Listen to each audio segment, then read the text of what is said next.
How's all going? Hope New Year was good. Hope the Chrissy break was all sweet.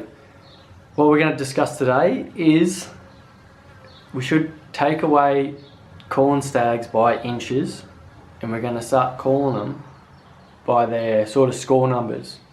And it's not that difficult, especially with this other method I'm going to show you. Throwing a cat in the pigeons, but that's the way it goes out here on HillDogTV. Stay tuned, and we're going to learn something about the SCI and how it stacks up against the Douglas score, and what that sort of means with deer heads and how to visually assess them in the field. Look forward to bringing it to you. Can't wait to hear your comments on it. Alright, hooroo.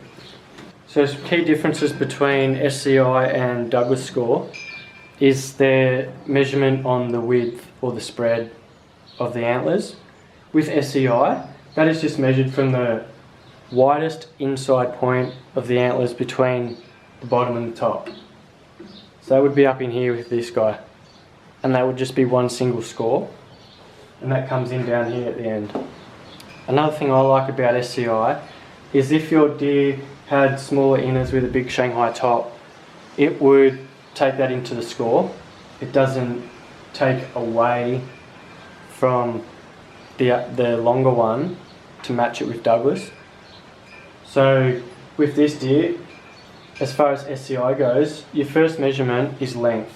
That's from the outside right up to the top of the main beam. Very straightforward.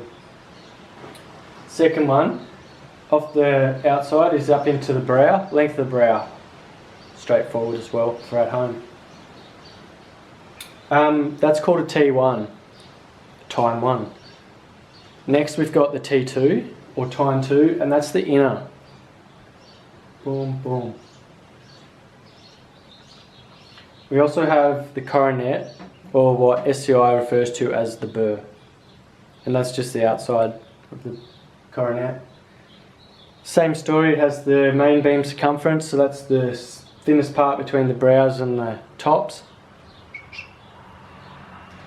And that gives you roughly 5 measurements, 10 with both sides, that you can add up and come up with an SCI that's much easier than the Douglas score. And it still relates the same. 160 is 200. This deer here measured 27 inches long, but as you can see, total of 152 SCI and 193 on a Douglas score. That's to compare it with this. So what we have here to compare with that other head is what's known as a 29 incher or 29.5 incher. It's a big mature deer and it lacks some valuable scoring points, so to speak, but not to worry. If we're going to go SCI, it comes out at 150, even though it's quite larger in length and a bit of mass compared to that other 27 head. And for Douglas score, it's showing up right at 196, which is just below your trophy 200. And what you would be looking for there is larger inners, and that's thanks to Douglas's deduction in the taking the smallest measurement.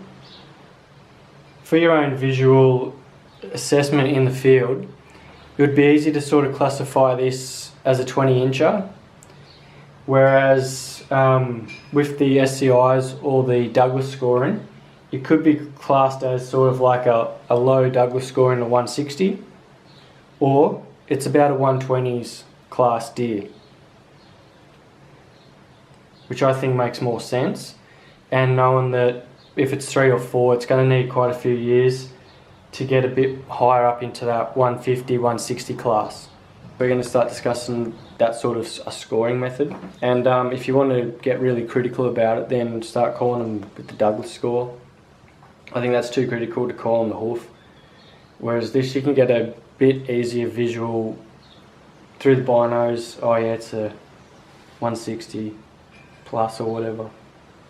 So anyway, something to look forward to anyway, and just size yours up, see how they weigh up. You'll be super surprised by the shape and the different shapes, and different, like a long brow with a long inners or whatever Shanghai tops will really get your score.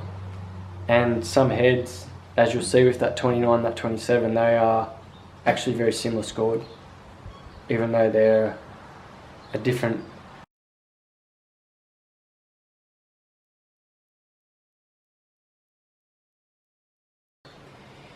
So here what we've got just for a demonstration is what would you call a good representative Sambar stag for a greenhorn hunter or a young fella or anyone getting into it.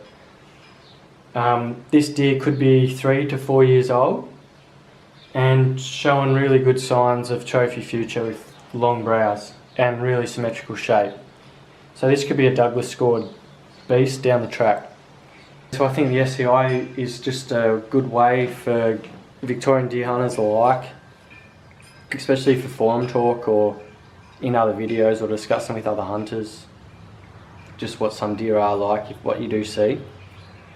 It works very well with like whitetail and mule deer, even elk, when they say, oh yeah, it's a 400 class bull or a 450, 410, whatever. Some of them are pretty onto it, and that's all individual tine inches put together. And so I think this way will work going forward, and not every deer will grow 30 inches of antler, let alone into a monster. But with this score that can classify them a little better than disrespectfully throwing them just to inches like numbers, can do sort of something for us, I reckon. Be cool. So anyway, can't wait to hear your thoughts on this one. Till next time, hooroo.